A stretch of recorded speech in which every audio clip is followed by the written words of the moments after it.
So நம்ம last கிளாஸில் வந்து இன்ட்ரடக்ஷன் முடித்தோம். அதில் நம்ம ரொம்ப முக்கியமானது variable cost and fixed cost சொன்னேன். ஞாபகம் இருக்கா? வேரியபிள் காஸ்ட்ன்றது என்னது? The cost which changes respect to number of units produced. நம்ம எவ்வளோ யூனிட்ஸ் ப்ரொடியூஸ் பண்ணுறோமோ அவ்வளவோ நம்மளோட வேரியபிள் காஸ்ட் வந்து இன்க்ரீஸ் ஆகிட்டே இருக்கும். அதாவது நீங்கள் வந்து ப்ரொடக்ஷன் கூட கம்பேர் பண்ணணும், இயர்ஸ் கூட கம்பேர் பண்ணக்கூடாது வேரியபிள் காஸ்ட் பொறுத்த வரைக்கும். அப்புறம் ஃபிக்ஸட் காஸ்ட்ன்றது நீ ப்ரொடக்ஷன் இன்க்ரீஸ் பண்ணாலும் சரி டிக்ரீஸ் ஆனாலும் சரி உன்னோட ஃபிக்ஸட் காஸ்ட்ன்றது ஃபிக்ஸடாக தான் இருக்கும். அதுதான் நம்ம ஃபிக்ஸட் காஸ்ட்னு சொல்வோம். ஸோ இப்போ நம்ம நெக்ஸ்ட் வந்து காஸ்ட் ஷீட் பார்க்க போகிறோம்.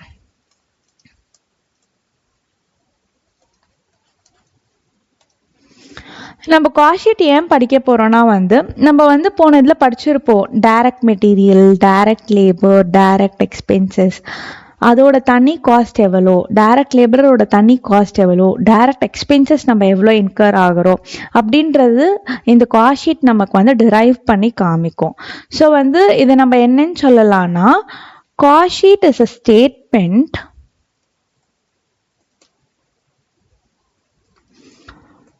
which provides detailed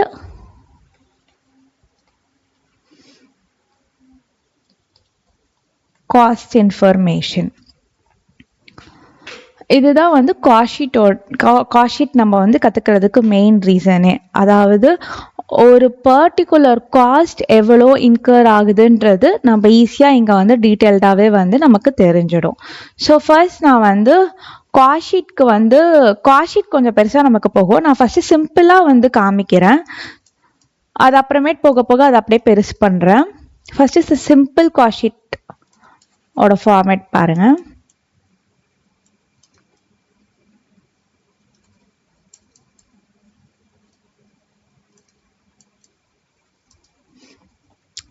ஃபர்ஸ்ட் வந்து ஒரு ப்ராடக்டை நம்ம என்ன டீ எக்ஸாம்பிள் வச்சு தான் இது பண்ணுறோம், அதிலே பண்ணலாமா இல்லை வேறு ஏதாச்சும் புது எக்ஸாம்பிள் பண்ணலாமா?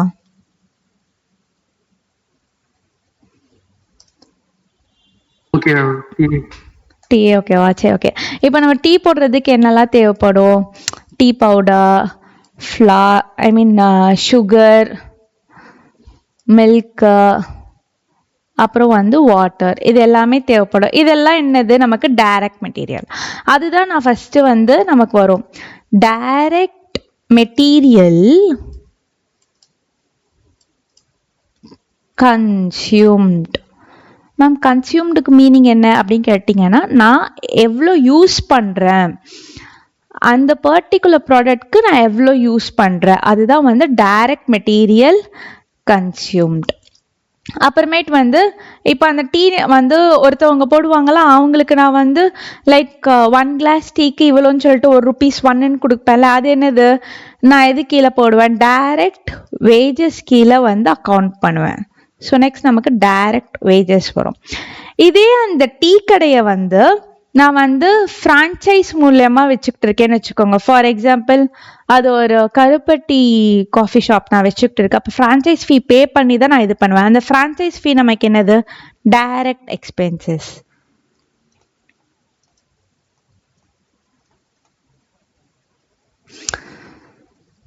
ஸோ இந்த மூணோட ஆக்ரிகேட் தான் நமக்கு வந்து பிரைம் காஸ்ட். பிரைம்னா என்ன? இம்பார்ட்டன்ட்.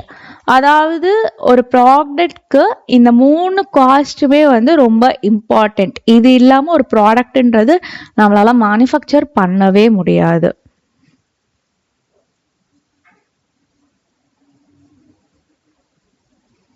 நெக்ஸ்ட் அது கழிச்சு நம்ம எல்லா ஓவர்ஹெட்ஸுமே வந்து ஆட் பண்ணோம். ஃபர்ஸ்ட் நமக்கு என்ன வரும்? ஃபேக்ட்ரியில தான் ப்ரொடியூஸ் பண்ணுவோம். ஸோ ஃபேக்ட்ரி ஓவர்ஹெட்ஸ் அதை ஆட் பண்ண நமக்கு வர்றது ஒர்க்ஸ் காஸ்ட். அப்படி இல்லைன்னா ஃபேக்ட்ரி காஸ்ட்னு கூட சொல்லலாம். ஃபேக்ட்ரி ஆர் ஒர்க்ஸ் காஸ்ட் அப்படின்னு சொல்லிட்டு சொல்லுவோம். அப்புறமேட்டு அட்மின் ஓவர்ஹெட்ஸை வந்து ஆட் பண்ணுவோம். எனக்கு அட்மினிஸ்ட்ரேஷனில் என்னெல்லாம் வந்து இன்டைரக்ட் எக்ஸ்பென்சஸ் நடக்குதோ அதெல்லாமே நான் வந்து இன்டைரக்டாக எனக்கு என்ன நடக்குது? Indirect material, indirect labour, indirect direct expenses என்னெல்லாம் அட்மின்ல நடக்குதோ அது எல்லாமே வந்து இங்கே நான் அக்கௌண்ட் பண்ணுவேன் அட்மின் ஓவர் ஹெட்ல. அப்புறம் இது ரெண்டு நமக்கு ஆட் பண்ணி வர்றது தான் வந்து காஸ்ட் ஆஃப் ப்ரொடக்ஷன் சொல்லுவோம். காஸ்ட் ஆஃப் ப்ரொடக்ஷன்ன்றது ஒன்றுமே இல்லை, ஒரு ப்ராடக்டை நான் ப்ரொடியூஸ் பண்ணுறதுக்கு எனக்கு எவ்வளோ காசு ஆச்சு ஃபர்ஸ்ட்ல இருந்து லாஸ்ட் வரைக்கும், அதுதான் வந்து காஸ்ட் ஆஃப் ப்ரொடக்ஷன் அப்படின்னு சொல்லிட்டு சொல்றோம். நெக்ஸ்ட் ஆட் பண்ற செல்லிங் அண்ட் டிஸ்ட்ரிபியூஷன் ஓவர்ஹெட். இது ரெண்டு நமக்கு ஆட் பண்றப்ப வர்றது தான் வந்து cost of sales. Cost of sales சொல்லலாம், அப்படி இல்லைன்னா வந்து டோட்டல் காஸ்ட்னு சொல்லலாம். இது கழிச்சு ப்ராஃபிட் ஆட் பண்ணி நமக்கு வரதை தான் சேல்ஸ்ன்னு சொல்லுவோம்.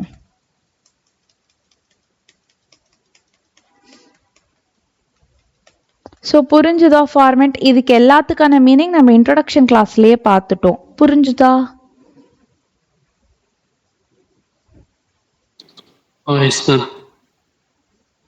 ஓகே.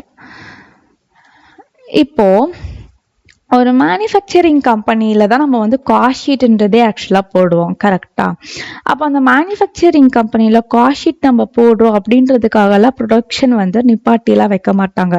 ப்ரொடக்ஷன்ன்றது ஆயிக்கிட்டே தான் இருக்கும். அப்படின்றப்ப நம்ம இன்வென்ட்ரிஸையும் இந்த காஸ்ட் ஷீட்குள்ளே அட்ஜஸ்ட்மெண்ட்டாக ஆட் பண்ணுவோம். இப்போ அதை பற்றி தான் நம்ம வந்து பார்க்க போகிறோம். இன்வென்ட்ரின்றது ஒன்றுமே இல்லை. Inventory means stock. ஓகேவா? It is of 3 types.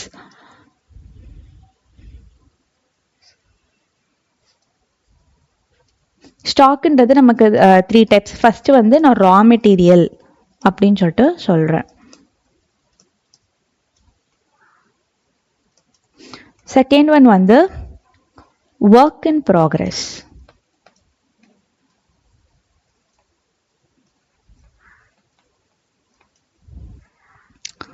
Third one வந்து finished goods. finished goods எல்லாம் finished stockனு சொல்லலாம். ஓகேவா? இப்போ இன்வென்ட்ரின்றதை நம்ம ஏன் அட்ஜஸ்ட்மெண்ட்டாக ஆட் பண்ணுறோன்றதுக்காக மீனிங் வந்து நான் சொல்லிட்டேன். ஏன்னா வந்து காஸ்ட் ஷீட் நம்ம ப்ரிப்பேர் பண்ணுறப்ப அதுக்காக வந்து ப்ரொடக்ஷனை வந்து நிப்பாட்டி வைக்க முடியாது. அதனால இது நம்ம வந்து காஸ்ட் ஷீட்குள்ளே இன்க்ளூட் பண்ணிக்கிறோம். மேம் இது எப்படி இன்க்ளூட் பண்ணணும் அப்படின்னு கேட்டிங்கன்னா, அதாவது நமக்கு இன்வென்ட்ரி மொத்தம் 3 டைப்ஸ் ஆஃப் ஸ்டாக்ஸ் இருக்கு. Raw material, work in progress, finished goods. Raw மெட்டீரியல்ன்றது என்ன சொல்லுவோம் நம்ம? ஒரு ப்ராடக்டை நீ ப்ரொடியூஸ் பண்ணுறதுக்கு மூலப்பொருளே அந்த ரா மெட்டீரியல் தான். அதுதான் நீ வந்து ரா மெட்டீரியல்னு சொல்லுவேன். இது எங்கே நம்ம வந்து ஸ்டோர்ஸில் வந்து ஸ்டோர் பண்ணி வைப்போம் ஃபார் பர்பஸ் ஆஃப் ப்ரொடக்ஷன். அதாவது production R manufacturing the product.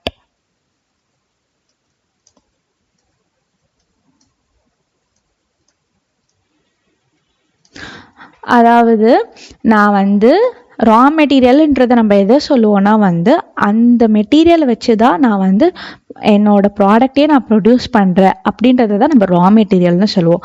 அப்போ ஒர்க் இன் ப்ராக்ரஸ்ன்றது என்னதுன்னா வந்து ஃபேக்ட்ரிக்குள்ளே நமக்கு ப்ரொடக்ஷன் லைனில் இருக்கும். நீ அதை வந்து ரா மெட்டீரியல்னு சொல்ல முடியாது, ஃபினிஷ்டு குட்ஸ்னு சொல்ல முடியாது.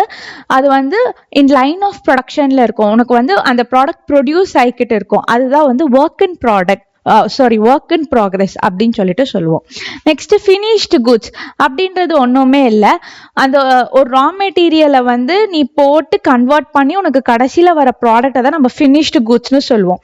அது வந்து it's like ready to dispatch. அந்த இதில் வந்து நம்ம வேர்ஹவுஸில் வந்து ஸ்டோர் பண்ணி வச்சுருப்போம். அந்த மோடில் வந்து வேர்ஹவுஸில் வந்து ஸ்டோர் பண்ணி வச்சுருப்போம். நல்லா புரிஞ்சுக்கோங்க, ரா மெட்டீரியலை நம்ம எங்கே ஸ்டோர் பண்ணுறோமோ அதோட பேரை நம்ம வந்து ஸ்டோர்ஸ்னு சொல்லுவோம். அதே ஃபினிஷ்டு குட்ஸ்னா அதை வந்து நம்ம வேர்ஹவுஸ்னு சொல்கிறோம். ஸோ ஸ்டோர்ஸ்ன்றது ஒன்றுமே இல்லை, ரா மெட்டீரியலை வந்து நம்ம அங்கே தான் வந்து வச்சுப்போம். வேர்ஹவுஸ்ன்றது ஃபினிஷ்டு கூட்ஸை வந்து நம்ம ஸ்டோர் பண்ணி வச்சுப்போம். ஸோ தட் நமக்கு டிஸ்பேட்ச் பண்ணணும்னா அங்கேருந்தே நம்ம ஸ்ட்ரைட்டாக டிஸ்பேட்ச் பண்ணுவோம். 99 maximum of the manufacturing company வந்து மெட்டீரியல்ஸை வந்து இப்படி தான் ஸ்டோர் பண்ணுவாங்க. ரா மெட்டீரியலை தனியாக, ஃபினிஷ்டு கூட்ஸை தனியாக வேர்ஹவுஸில் அப்படி தான் வந்து வச்சுப்பாங்களே. ஏன்னா கன்ஃபியூஸ் ஆகக்கூடாது, ஈஸியாக டிஸ்பேட்ச் பண்ணணும் அப்படின்றதுக்காகவே வந்து இந்த மாதிரி செக்ரிகேஷனோட தான் ஆக்சுவலாக நடக்குமே மேக்ஸிமம் நம்ம பார்க்குற வரைக்கும். ஓகேவா? ஸோ இந்த மூணுமே இப்போ வந்து நம்ம வந்து இன்கார்பரேட் பண்ணணும் அந்த காஸ்ட் ஷீட்ல. அது இன்கார்பரேட் பண்ணிட்டோம்னா நமக்கு ஃபைனல் காஸ்ட் ஷீட் வந்து வந்துடும். ஸோ அதை இப்போ இன்கார்பரேட் பண்ணலாமா? ஃபர்ஸ்ட் நம்ம என்ன பார்த்தோம்? Direct material consumed.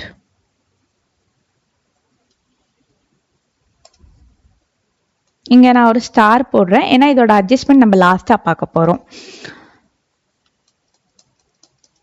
இது கழிச்சு டைரக்ட் வேஜஸ், நம்ம லேபருக்கு சேலரி கொடுப்போம்ல, அதுதான் டைரக்ட் வேஜஸ் சொல்லிட்டு சொல்றோம் இங்க. நெக்ஸ்ட் நமக்கு டைரக்ட் எக்ஸ்பென்சஸ் வரும்.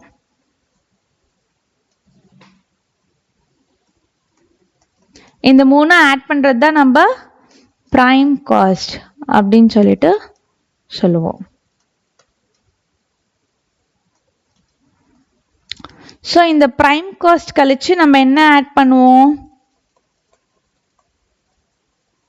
Factory overheads. இது கழிச்சு வரதை நம்ம வந்து ஃபேக்டரி காஸ்ட் ஆர் ஒர்க் காஸ்ட்னு சொல்லியிருப்போம் சிம்பிள் காஸ்ட் ஷீட்ல. ஆனா நமக்கு இங்க வந்து நம்ம என்ன பண்றோம்னா, நான் வந்து gross factory cost or work cost சொல்றேன். ஏன்னா இது வந்து ஃபேக்டரிக்குள்ள நடக்கிற எக்ஸ்பென்சஸ் எல்லாம் நான் எடுக்கிறப்ப நான் என்ன பண்ணுவேன், நம்மளுக்கு ஒர்க் இன் ப்ராக்ரஸ்ன்றது ப்ரொடக்ஷன் லைனுக்குள்ள நடக்கிறதா, அப்போ நம்ம அதை ஆட் பண்ணாதானே நமக்கு net factory cost or net work cost வரும். ஸோ அது வந்து நம்ம இப்போ வந்து இன்க்ளூட் பண்ண போறோம்.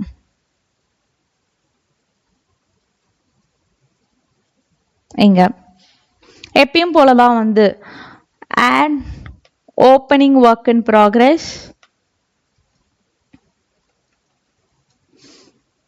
less closing work in progress. ஏன் மேம் நம்ம ஓப்பனிங் ஆட் பண்ணுறோன்னா வந்து அது நம்ம யூஸ் பண்ணுறதால க்ளோசிங் ஒர்க் இன் ப்ராக்ரஸை நம்ம கண்டிப்பாக அந்த ப்ராடக்ட் இது பண்ணுறப்ப யூஸ் பண்ணலை. அதாவது அது நெக்ஸ்ட் இதுக்கான ஓப்பனிங் ஒர்க் இன் ப்ராக்ரஸாக போயிடும். அதனால நம்ம இங்கே வந்து லெஸ் பண்ணுறோம். அப்படி இல்லைன்னா வந்து டபுள் டைம் ஆஃப் இது பண்ணுற மாதிரி ஆகி காஸ்ட் நமக்கு வந்து தப்பாக காமிக்க ஸ்டார்ட் ஆகிடும். அதனால தான் இப்படி. நெக்ஸ்ட் இது நம்ம வந்து ஆட் பண்ணால் நமக்கு என்ன ரிசல்ட் வரும்? Net factory cost or work cost.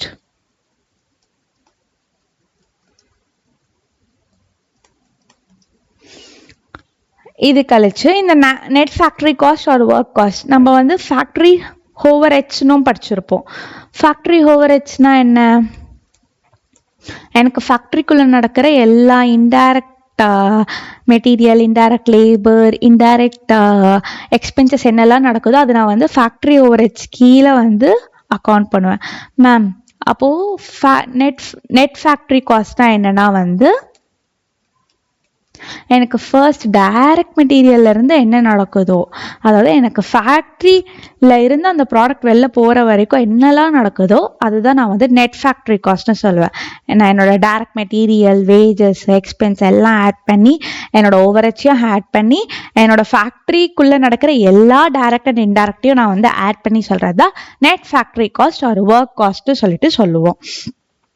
அப்புறம் நம்ம என்ன ஆட் பண்ணுவோம்? Admin overhead. நம்ம ஃபேக்டரி முடிச்ச உடனே அட்மின் ஓவர்ஹெட் கிட்ட போவோம். இது ரெண்டு ஆட் பண்ணா என்ன வரும்? காஸ்ட் ஆஃப் ப்ரொடக்ஷன் வரும்.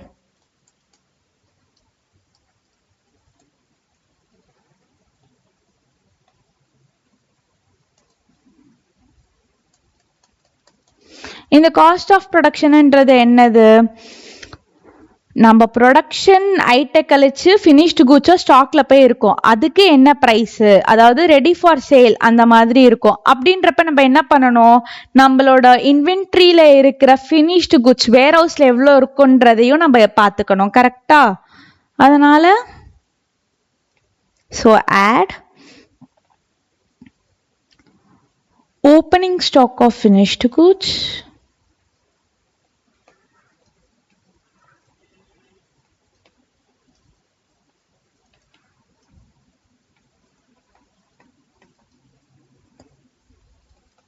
less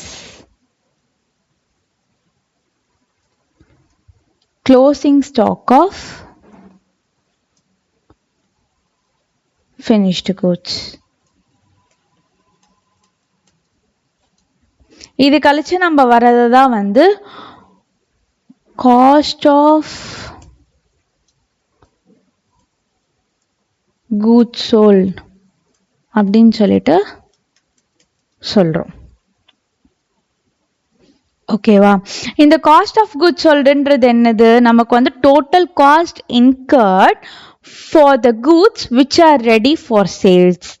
அதாவது நம்ம வந்து இந்த காஸ்ட் ஆஃப் ப்ரொடக்ஷன்ன்றது நான் ப்ரொடியூஸ் பண்ண வரைக்கும் எனக்கு என்ன காஸ்ட்ன்றது, நான் அப்புறம் எனக்கு வந்து வேர் ஹவுஸ்ல வந்து இன்வென்ட்ரியில இருக்கும்ல ஃபினிஷ்டு குட்ஸா உட்காந்துட்டு இருக்கோம்ல, அதை யார் ஆட் இன் லெஸ் பண்ணுவா, அது பண்ணாதான் எனக்கு தெரியும் என்னோட மொத்தம் எனக்கு எவ்வளோ காஸ்ட் இன்கர் ஆகியிருக்கு. அண்ட் அந்த அமௌண்ட்டை தான் நம்ம வந்து சொல்லுவோம் that is the amount which are ready for doing sales. நம்ம இப்படி இன்னும் சொல்லலாம், the cost of production incurred for sold units. நீ என்ன யூனிட்ஸ் எவ்வளோ யூனிட்ஸ் சேல் பண்ணுறியோ அதுக்கு எனக்கு இவ்வளோ காஸ்ட் இன்கர் ஆகியிருக்கு ப்ரொடக்ஷன் லைனுக்கு அப்படின்னு சொல்லிட்டு. ஸோ நம்ம இது வரைக்கும் வந்துட்டு கழிச்சு என்ன பண்ணுவோம், செல்லிங் அண்ட் டிஸ்ட்ரிபியூஷன் ஆட் பண்ணுவோம்.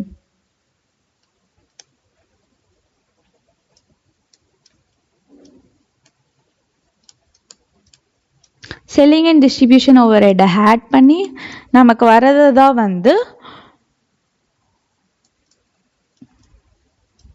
டோட்டல் காஸ்ட் ஆர்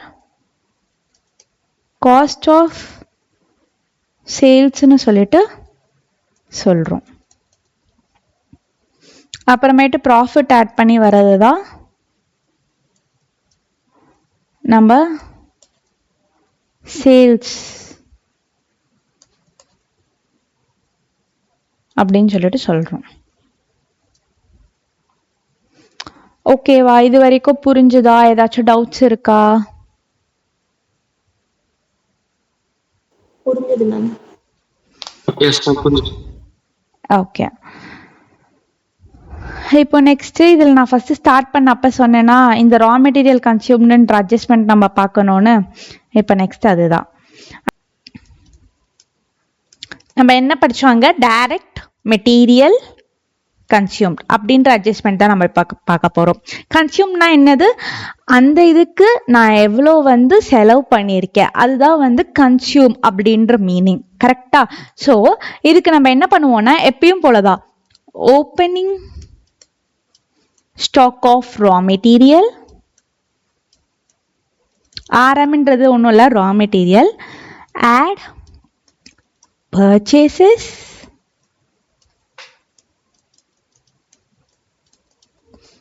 அப்புறம் less closing stock of raw material. இது நமக்கு வர்றது தான் நம்ம என்ன சொல்லுவோம், ரா மெட்டீரியல் கன்சியூம் அப்படின்றது சொல்லுவோம். இது ஒரு எக்ஸாம்பிளோட நான் உங்களுக்கு சொல்றேன். இப்போ ஃபார் எக்ஸாம்பிள் நான் வந்து எனக்கு மார்னிங்க்கு வந்து பிரேக்ஃபாஸ்ட்க்கு வந்து எக் ஆம்லெட் போடணும்னு இருக்கேன்னு வச்சுக்கோங்க. அப்போது எனக்கு எக் ஆம்லெட் போடுறதுக்கு என்னெல்லாம் வேணும், எக்கு, அப்புறமேட்டு வந்து சுகர் அண்ட் சால்ட் தேவைப்படும், லைட்டாக சுகர் அண்ட் லைட்டாக வந்து சால்ட் அப்புறம் பெப்பர். கரெக்டா? இந்த எக் வந்து என்கிட்ட எனக்கு 2 eggs தேவைப்படும், சுகர் ஒரு 5 rupeesக்கு தேவைப்படும், சால்ட் ஒரு 10 rupees, பெப்பர் ஒரு 20 rupees அப்படி வச்சுக்கலாம், எக் வந்து 12 வச்சுக்கலாம். ஓகேவா?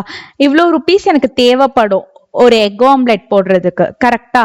ஆனா நான் வந்து டோர், அதாவது என் ஃப்ரிட்ஜ் டோர் திறந்து பார்க்குறப்ப என்கிட்ட 1 egg இருக்கு, அது 6 rupees வச்சுக்கலாம். சுகர் வந்து ஃபுல்லாகவே இருக்கு 5 rupeesக்குமே. இதுதான் ஓப்பனிங் ஸ்டாக் அப்படின்னு சொல்லிட்டு சொல்லுவோம். அப்புறமேட்டு சால்ட் ஒரு 5 rupees இருக்கு. பெப்பர் வந்து எனக்கு 30 rupeesக்கானதே வந்து ஸ்டாக்ல இருக்கு.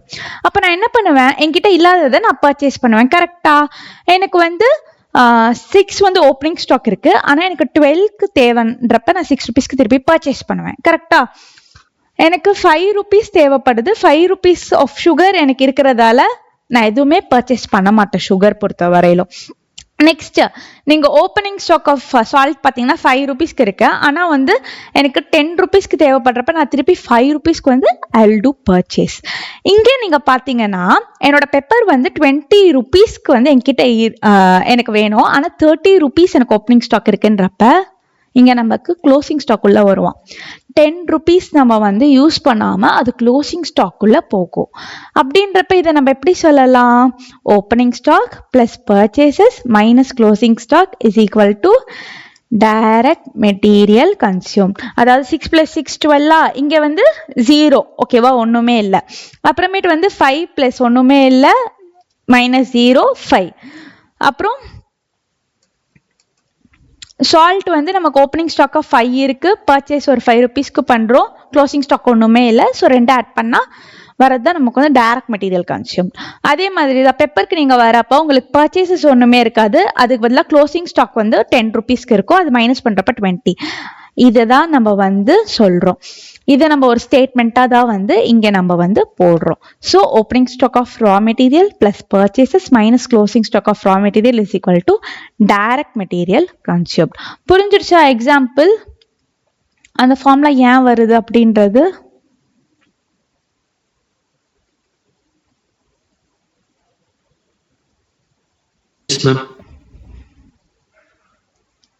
ஓகே,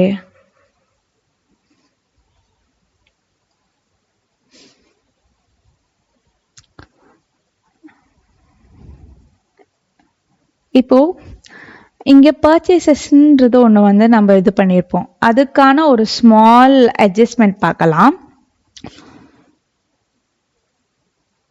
அந்த பர்ச்சேசஸ்ன்றது பர்ச்சேஸ் ஆஃப் ரா மெட்டீரியல், கரெக்டா?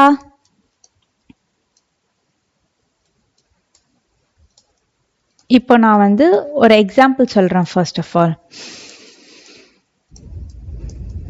நான் வந்து ஒரு டிவி வாங்கணும், சரியா? அந்த டிவி எங்க இருக்குதுன்னா வந்து இட்ஸ் இன் வேளச்சேரி, நான் அங்க பார்த்து வச்சிருக்கேன்.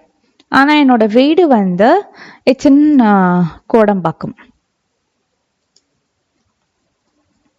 நான் என்ன பண்ணுவேன், கோடம்பாக்கம்ல இருந்து ஒரு பஸ்ஸோ இல்லைன்னா ட்ரெயினோ ஆட்டோவோ ஏறி வேளச்சேரிக்கு போவேன். அதுக்கு ஒரு எக்ஸ்பென்ஸ் நடக்குமா, ஃபைன் ஒரு 100 rupees சொல்லலாம், ஓகேவா? அங்கே போயிட்டு நான் ஒரு டிவி வாங்குறேன். அந்த டிவியோட ப்ரைஸ் வந்து 1 lakh. அவங்க வந்து எனக்கு ஒரு டிஸ்கவுண்ட் கொடுக்குறாங்க, டிஸ்கவுண்ட் ஒரு 10,000 rupees. அப்புறமேட்டு நான் இதுக்கு ஜிஎஸ்டி பே பண்ணணுமா? ஜிஎஸ்டி ஒரு 18,000 அப்படின்னு சொல்லிட்டு வச்சுக்கலாம். அப்புறமேட்டு நான் இந்த டிவி எடுத்துக்கிட்டு என்ன பண்ணுவேன், திருப்பி கோடம்பாக்கம்க்கு போவேன். அப்போ எனக்கு என்ன ஆகுதுன்னா, எனக்கு காஸ்ட் வந்து நான் என்ன பண்ணேன்னா டிவின்றதால ரொம்ப பத்திரமா எடுத்துட்டு போகணும் அப்படின்னு சொல்லிட்டு ஒரு 900 rupees செலவு பண்ணி நான் அந்த டிவி எடுத்துட்டு போறேன். இந்த 100 rupees is nothing but carriage inwards. இந்த 900ன்றது ஒண்ணுமே இல்லை, கேரேஜ் அவுட்வர்ட்ஸ். அதுதான் நான் இங்க வந்து டிராவல் எக்ஸ்பென்சஸ் அப்படின்ற பேர்ல வந்து 1000. அந்த ப்ராடக்ட்காக தான் நான் அந்த 100 rupees செலவு பண்ணி கோடம்பாக்கம்ல இருந்து வேளச்சேரி போறேன்றப்ப அது வந்து எனக்கு டிவியோட காஸ்டா தான் வரும், கரெக்டா? ஸோ எனக்கு இங்க மொத்தமா ஆட் பண்றப்ப எனக்கு எவ்வளவு வரும்? டிவியோட காஸ்ட், டோட்டல் காஸ்ட் வந்து rupees 1,09,000 வரும், கரெக்டா? இந்த 1,09,000 வந்து எனக்கு டோட்டல் காஸ்ட் ஆஃப் டிவி. இதுல இந்த டிஸ்கவுண்ட், ஜிஎஸ்டி, டிராவல் இதெல்லாம் நம்ம வந்து காஸ்ட், ஐ மீன் நம்ம இதெல்லாம் அக்கௌண்ட் பண்ணுவோமா பர்ச்சேஸ் ஆஃப் ரா மெட்டீரியல்ல கேட்டிங்கன்னா சிலது பண்ணுவோம், சிலது பண்ண மாட்டோம். ஃபர்ஸ்ட், ஸோ அதில் வந்து நம்ம ஃபர்ஸ்ட் கேட்டகரி பார்க்கலாம். ஃபர்ஸ்ட் கேட்டகரி ஒன்றுமே இல்லை, carriage carriage inwards or outwards. So carriage inwards or அவுட்வர்ட்ஸ்ன்றது என்னது? நான் வந்து அந்த ப்ராடக்ட்காக எவ்வளோ செலவு பண்ணி அதை எடுத்துகிட்டு வரேன் அப்படின்றது தான் கேரேஜ் இன்வெர்ட்ஸ் அண்ட் அவுட்வர்ட்ஸ். அதாவது cost incurred for procurement of raw material. இங்கே எனக்கு ரா மெட்டீரியல் வந்து டிவி, அந்த எக்ஸாம்பிள் பொறுத்த வரையிலும் இதை நான் என்ன பண்ணுவேன் அப்படின்னா வந்து I will add to raw material cost. நான் வந்து என்னோட ரா மெட்டீரியல் காஸ்ட்டை கன்சிடர் பண்ணி ஆட் பண்ணுவேன் அப்படின்னு சொல்லிட்டு சொல்றேன். நெக்ஸ்ட் நம்ம என்ன பார்த்தோம்? டிஸ்கவுண்ட் பார்த்தோம். இந்த டிஸ்கவுண்ட்ன்றது நமக்கு ஆக்சுவலா வந்து 2 டைப்ஸ்.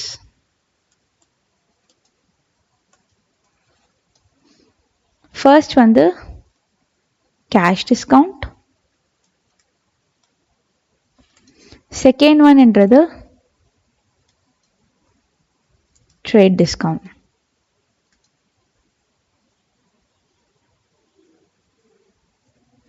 ஸோ இந்த கேஷ் டிஸ்கவுண்ட் பொறுத்தவரையிலும் என்ன மீனிங் அப்படின்னு பார்த்தீங்கன்னா வந்து இப்போ ஒரு கிராசரி ஷாப் இருக்கு.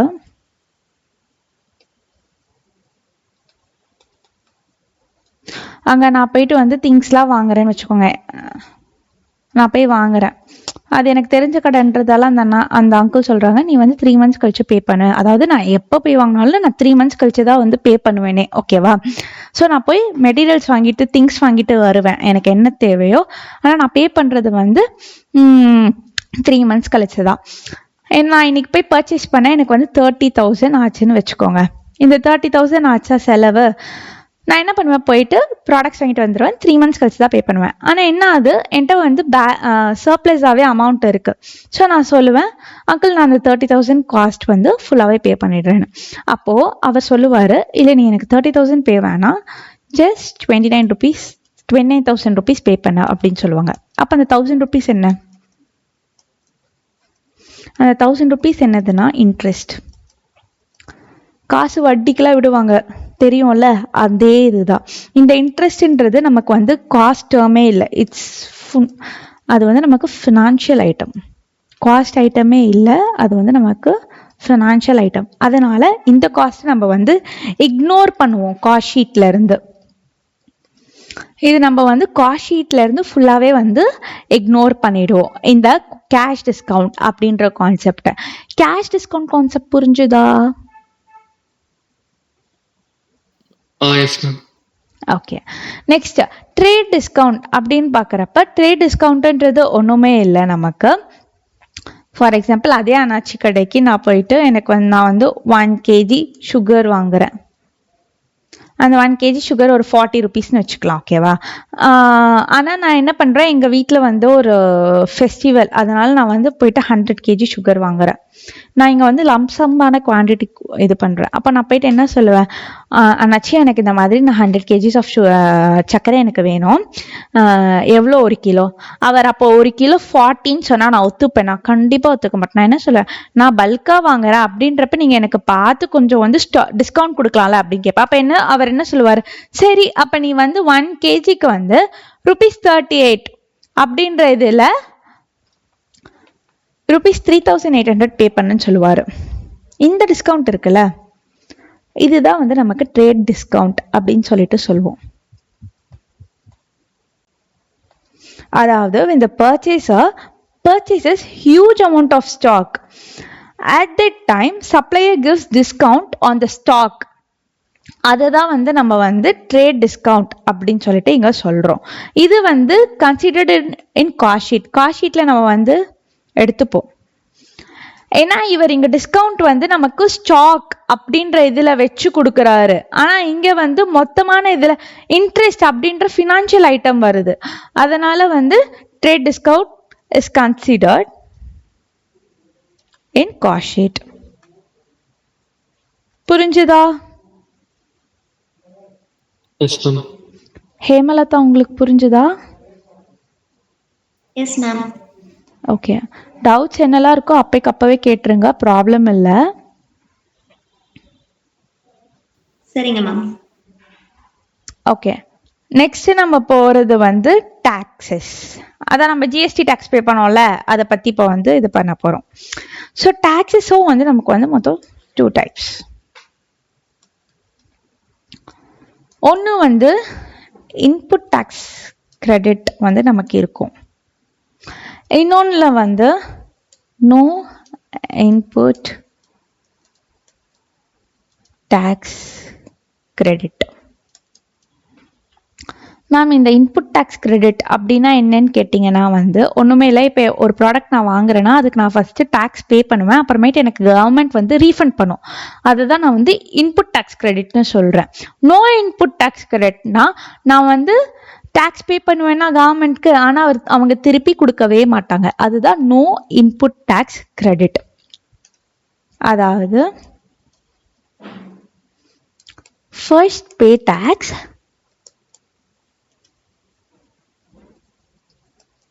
then government will refund it to you. ஓகேவா? அதே இந்த நோ இன்புட் டாக்ஸ் கிரெடிட் அந்த இது கான்செப்ட்ல பார்த்தனா first pay tax, later government will not give.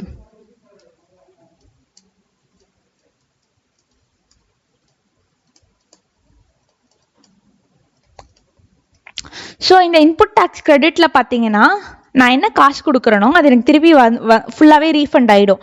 அப்படின்றப்ப நான் இங்கே என்னோட காஸ்ட் இன்கர்டை வந்து அக்கௌண்ட் பண்ணுமான்னு கேட்டிங்கன்னா தேவையில்லை, நோ. ஓகேவா? ஆனால் இங்கே என்கிட்ட இருந்த போன காசு திருப்பி வருமான்னு கேட்டிங்கன்னா வராது. ஸோ நான் இது வந்து அக்கௌண்ட் பண்ணுவேன். அதாவது என்னோட ஜிஎஸ்டி நான் ஜிஎஸ்டி பே பண்ணி எதெல்லாம் எனக்கு வந்து நோ இன்புட் டாக்ஸ் கிரெடிட்டோ அது எல்லாமே நான் அக்கௌண்ட் பண்ணுவேன். எதுல அப்படின்னு பார்த்தீங்கன்னா வந்து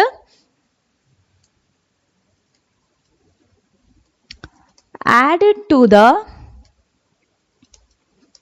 raw material cost. புரிஞ்சுதா டாக்ஸஸ்?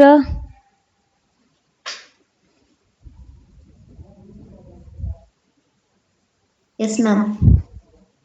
Yes ma'am. ஓகே, நீங்க பேசலன்னா கூட பரவாயில்ல, மெசேஜ் ஆச்சும் போடுங்க. ஸ்ரீராம், உங்களுக்கு புரிஞ்சுதா?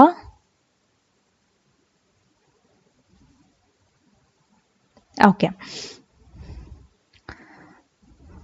ஸோ நம்ம நெக்ஸ்ட் வந்து இதுதான் வந்து ரொம்ப முக்கியமான ஆக்சுவலாக வந்து ரா மெட்டீரியலுக்கான ஐ மீன் அந்த பர்ச்சேஸ்க்கான அட்ஜஸ்ட்மெண்ட்டே வந்து இந்த 3 தான். ஓகேவா? இந்த 3 தான். டிஸ்கவுண்ட் பார்த்துட்டோம், ஜிஎஸ்டி பார்த்துட்டோம், ட்ராவலும் பார்த்துட்டோம். அதை carriage inwards or carriage outwards அப்படின்ற இதில் வந்து பார்த்துட்டோம். ஓகேவா? இப்போ நெக்ஸ்ட் வந்து சில ஐட்டம்ஸ் வந்து நம்ம இக்னோர் பண்ணுவோம் காஸ்ட் ஷீட்ல இருந்து. இப்போ அதை பற்றி பார்க்க போகிறோம். Items ignored from the cost sheet.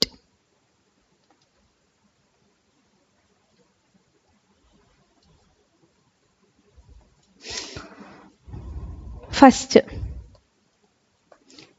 pure financial item. அதெல்லாமே நம்ம வந்து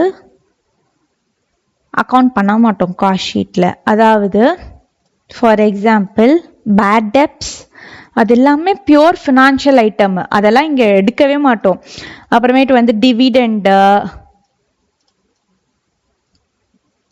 இன்ட்ரெஸ்ட்டு எக்ஸெட்ரா அந்த மாதிரி சொல்லிட்டே போகலாம். ப்ரொவிஷன் ஃபார் பேட் டெப்ஸு அதெல்லாமே வந்து வரும். அதெல்லாமே வந்து பியூர் ஃபினான்ஷியல் ஐட்டம்ன்றதை வந்து நம்ம அக்கௌண்ட் பண்ண மாட்டோம். அப்புறம் செகண்ட், வேற என்ன மேம் அக்கௌண்ட் பண்ண மாட்டோம்னு கேட்டிங்கன்னா இன்ட்ரெஸ்ட். இந்த இன்ட்ரெஸ்ட்ன்றது நமக்கு இங்க ஒரு 2 டைப்ஸ். என்ன 2 டைப்ஸ்னா, ஃபர்ஸ்ட் ஈக்விட்டி ரிலேட்டட்.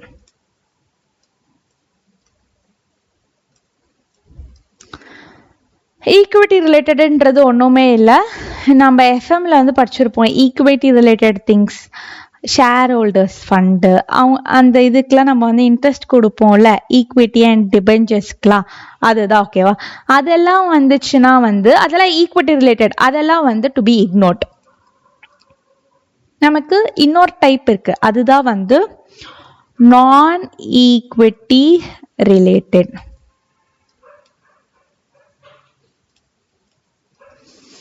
இப்போ ஒரு மேனுஃபேக்சரிங் கம்பெனி நம்ம எடுக்கிறப்ப நமக்கு வந்து ஒர்க்கிங் கேபிட்டல்ன்றது கண்டிப்பா தேவைப்படும். ஸோ ஒர்க்கிங் கேபிட்டல்னா என்னன்னு தெரியுமா? ஒர்க்கிங் கேபிட்டல்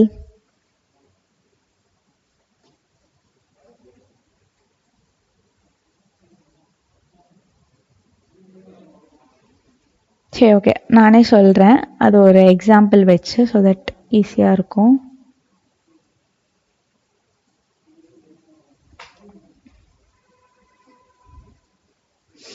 இப்போ நான் இருக்கேன் காவ்யா, நான் வந்து லேப்டாப் மேனுஃபேக்சரிங் கம்பெனி வச்சிருக்கேன், ஓகேவா.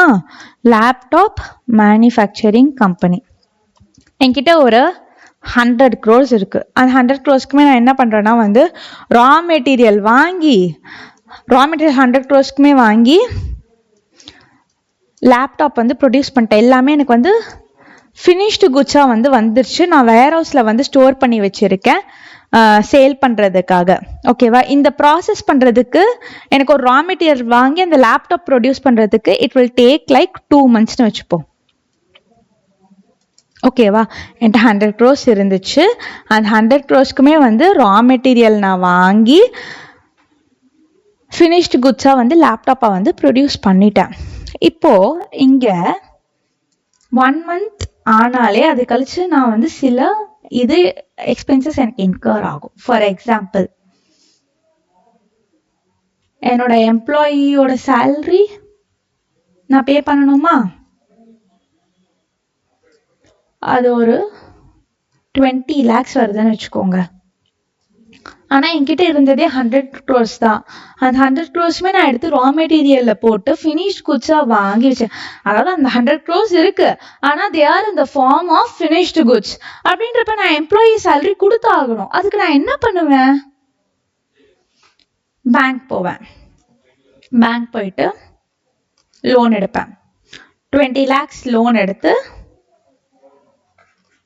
அது வந்து என்னோட எம்ப்ளாயி சேலரிக்கு பே பண்ணுவேன். சம்டைம்ஸ் எம்ப்ளாயி சேலரியை கூட நம்ம வந்து டிம்கி அடிச்சிடலாம். 2 months 3 months கழிச்சு கொடுக்குறேன், எல்லாம் சேர்த்து வச்சு போனஸ்லாம் கொடுக்குறேன் அப்படின்னு சொல்லிட்டு. நமக்கு ஒன்று வரும், எலக்ட்ரிசிட்டி பில்லுன்னு சொல்லிட்டு. அந்த எலக்ட்ரிசிட்டி பில்லுன்றத பே பண்ணாதான் நமக்கு வந்து இதுவே கிடைக்கும். என்ன கிடைக்கும்? ப்ரொடக்ஷனே ரன் பண்ண முடியும். அப்படின்றப்ப அந்த எலக்ட்ரிசிட்டி பில்லுக்காகியாச்சும் நம்ம பேங்க் லோன் எடுத்துதான் ஆகணும், அந்த 20 lakhs. ஏன்னா எனக்கு 20 lakhs வந்து எலக்ட்ரிசிட்டி பில் வரதால போய் எடுத்து பே பண்ணுவேனா.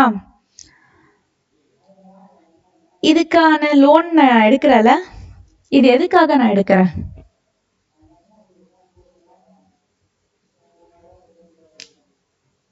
சொல்லுங்க. இந்த லோன்ன்றது நான் எடுக்கிறது என்னோட டே டு டே பிஸ்னஸ் நான் வந்து ரன் பண்றதுக்காக எடுக்கிறேன். அதுதான் ஒர்க்கிங் கேபிட்டல். ஒர்க்கிங் கேபிட்டல்ன்றது ஒன்றும் இல்லை. Working capital is nothing but amount required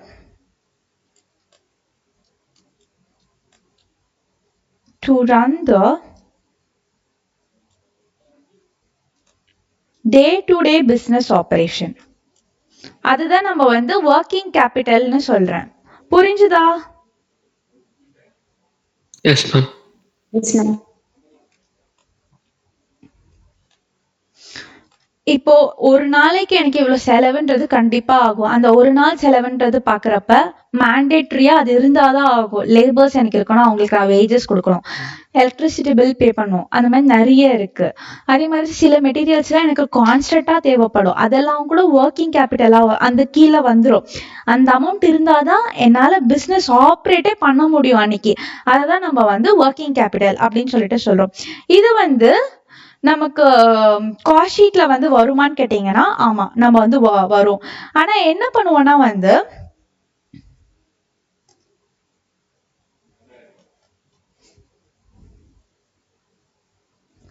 இந்த டிரான்சாக்ஷன் வந்து நம்ம எங்க ஷோ பண்ணுவோம் காஸ்ட் ஷீட்ல அப்படின்னு கேட்டீங்கன்னா it will form part of cost of sales. Ma'am ஏன் மேம் காஸ்ட் ஆஃப் சேல்ஸ் அப்படின்னு கேட்டீங்கன்னா இப்போ நான் எலக்ட்ரிசிட்டி பில் பே பண்றேன்னு இருக்கிறதால நான் வந்து ஃபேக்டரி ஓவர்ஹெட்ல வந்து போட்டுப்பேன், ப்ராப்ளம் இல்லை, கரெக்டா? அதே நான் வந்து அட்மினிஸ்ட்ரேஷன் அவங்களுக்கு சேலரி கொடுக்கறதுக்காக பண்றேன்னா அட்மின் ஓவர் ஹெட்டுக்காக போட்டுப்பேன், ப்ராப்ளம் இல்லை. நான் எல்லாத்துக்குமே ஷஃபில் பண்ணி அந்த பேங்க் லோன் வாங்குறப்ப ஃபேக்டரி ஓவர் ஹெட்க்கு போகும், அட்மின் ஓவர் ஹெட்க்கு போகும், சம்டைம்ஸ் டைரக்ட் மெட்டீரியல் வாங்குறதுக்கு நான் யூஸ் பண்ணுவேன். அப்படின்றப்ப அது எங்க வரும்? எல்லாத்துக்குமே என்னால தனித்தனியா போட முடியாதுல்ல. அதனால நான் என்ன பண்ணுவேன்னா கடைசியா வந்து காஸ்ட் ஆஃப் சேல்ஸ் கூட வந்து நான் ஆட் பண்ணிப்பேன். புரிஞ்சுதா?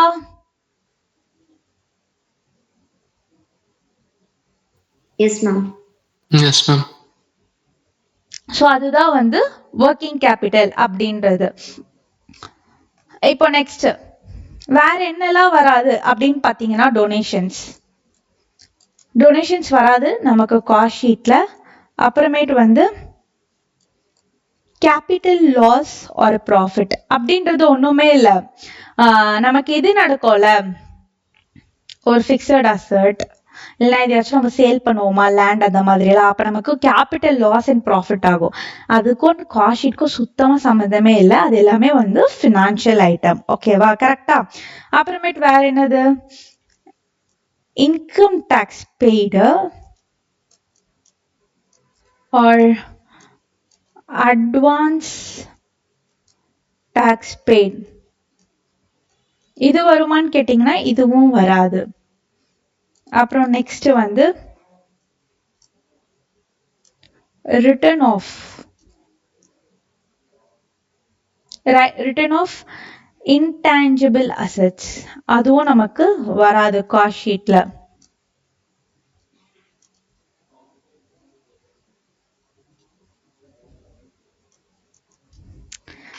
அப்புறம் நெக்ஸ்ட் வந்து பெனால்டி, ஃபைன்ஸ்,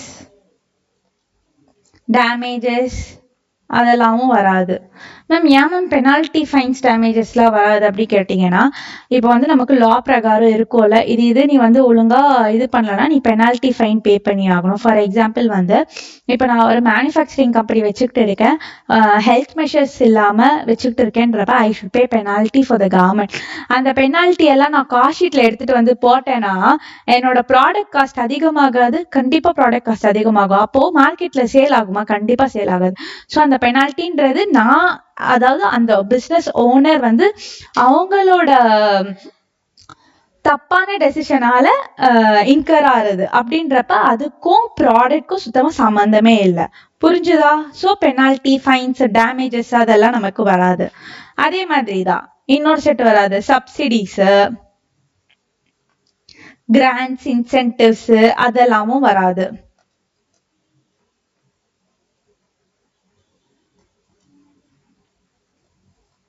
அப்புறம் நெக்ஸ்ட் பாக்குறப்ப அப்நார்மல் லாஸ். அப்நார்மல் லாஸ்னா என்ன?